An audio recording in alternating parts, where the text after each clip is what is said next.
All right, guys, excited to bring you Turner Talk number 26, and this one is dealing with injuries. So, injuries are a very big part of any sport. I mean, you're going to get injured, especially if you're going hard. It's going to happen, happens to everybody. Don't think that the world's against you or you have super bad luck if you get injured. It's just going to happen. We hope it doesn't happen. You do your best to prevent it, but it's going to happen if you're competing at a high level for a certain amount of time, it's inevitable you're going to get injured. Okay? So you got to know how to deal with injuries properly. And the first thing is to assess if you're hurt or if you're injured. And especially in wrestling, this is a big thing because wrestling is such a physical sport that things are going to get tweaked a little bit. Things are going to go the wrong way. You're going to have things that hurt. It's part of the sport, okay? But your hurt should not be to a point where it's either going to get worse if you keep going or it's already like really bad. For instance, like a broken bone or a torn ligament or anything like that. So you want to make sure to go to the trainer or whatever doctor and assess if you're hurt or if you're injured. Okay, and sometimes you got to take a couple of days off so a hurt doesn't turn into an injury, and other times you just got to kind of go through it. Like a sprained ankle, for instance, it's a sprained ankle. It's going to hurt regardless, and there's not much you can do for it. You should be icing and doing those things you need to do for it after practice, but at the same time, you got to go, you got to walk on it, everything like that. Limping on it and overcompensating the other side is just going to cause you to have other injuries and other lasting effects. So, hurt or injured. Second thing is to listen to the doctor. Okay, once you go to the doctor and they let you know that you're hurt and you need to take this certain amount of time off, take the time off. Or if you're hurt and you need to get surgery, get the surgery. Okay, don't delay. When you delay, you're just delaying the time that you could be recovering and the time that you can get back on the mat. Because if you need a surgery, you're gonna have to get the surgery.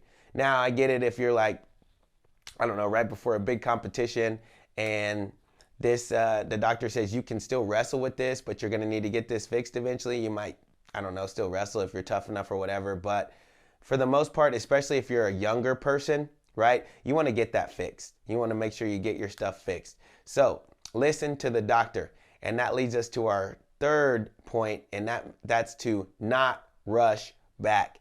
Everybody wants to rush back and get back into competition. And I understand that, but at the same time, if you rush back and get back into competition, you're just going to re-injure yourself and you're going to be out even longer. So you want to make sure to take the proper amount of time, okay?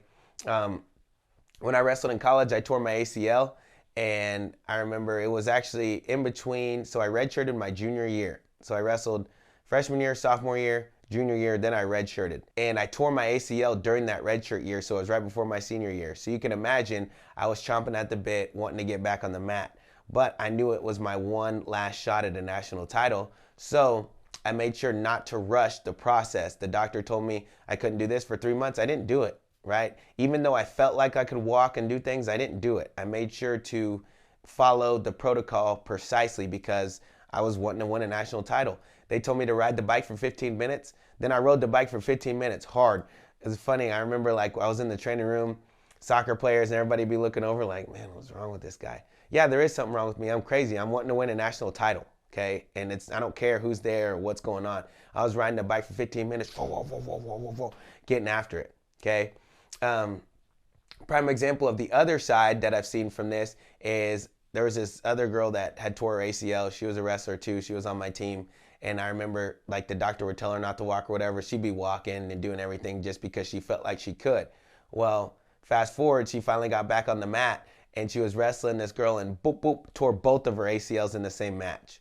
So, and I haven't had any problems with mine because I trusted the doctor and I made sure to listen to him. Same thing, I tore my bicep tendon. I took the same route.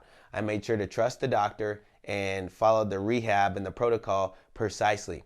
And that's another thing we have to remember is your rehab doesn't finish when you are released, right?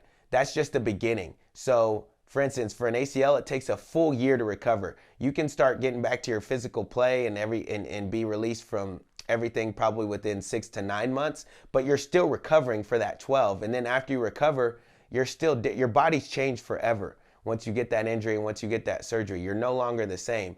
And you could be, but that doesn't have to be a negative. You could be better than you were, right? Your ligaments are now reinforced doubly. Like for me, I did a hamstring graft and also a cadaver together. And so that ligament was really, really strong, or is really, really strong.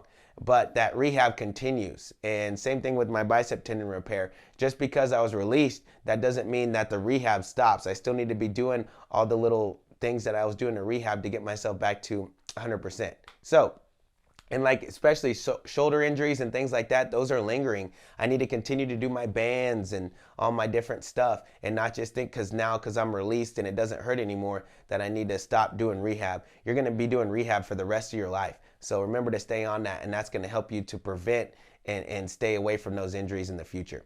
So yeah, injuries suck. We all know, but whenever you deal with them properly, then that will help you get back to the mat faster and also keep you on the mat longer and not have the same injuries coming up again and again and again and keep having complications from those. So, Turner Talk number 26, dealing with injuries. Big shout out to M-Stamp Media for putting these together and helping us do these. So, once again, like, subscribe, comment, do all those things, and let us know what we need to talk about. Appreciate it.